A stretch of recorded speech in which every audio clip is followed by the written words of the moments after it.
বাংলাদেশের এক এনসিপি নেতা নাহিদ ইসলাম কিভাবে ভারতের বদনাম করছে দেখুন আগে, তারপরে হবে অ্যান্টিবায়োটিক ডোজ।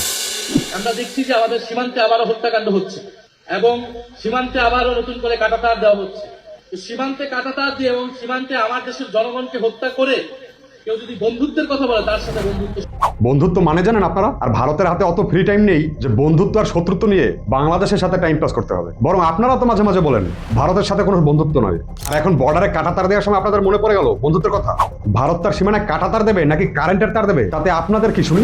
আপনাদের নিজেদের দেশ তো অর্থনৈতিক সংকটে ভুগছে, রাজনৈতিক অস্থিরতা চলছে, প্রত্যেকদিন প্রচুর পরিমাণে শিশু মারা যাচ্ছে, মাদ্রাসাগুলোতে বাচ্চা বাচ্চা মেয়ে এমনকি ছেলেরাও ধর্ষিত হচ্ছে। সেগুলো দেখুন না। ভারত তার বর্ডারে কাঁটাতার দিল কি দিল না সেটা ভেবে আপনাদের কোনো লাভ হবে না। আর এই কাঁটাতার দেওয়াতে আপনাদের যে গায়ে জ্বালা ধরছে তাতেই পরিষ্কার যে আপনারা চোরাচালানকারী এবং অনুপ্রবেশকারীদের সমর্থন করছেন সরাসরি। একদিকে কাঁটাতার দিতে পারেন করছেন, আবার অন্যদিকে বলছেন আমাদের মানুষ মারা যাচ্ছে। কাঁটাতার দিলে তো চোরা কারবারিরা সহজে ঢুকতে পারবে না, সেক্ষেত্রে তারা মারাও যাবে না। তো আপনারা যদি নিজেদের দেশের মানুষের ভালোই চাইতেন তাহলে তো কাঁটাতার দিলে আপনাদের খুশি হওয়ার কথা। তার মানে অসৎ উপায় অবলম্বন করতে আপনারা কতটা পারদর্শী তারই একটা প্রমাণ দিলেন। একটা জিনিস মাথায় রাখবেন, পশ্চিমবঙ্গের ক্ষমতা এখন শুভেন্দু অধিকারী।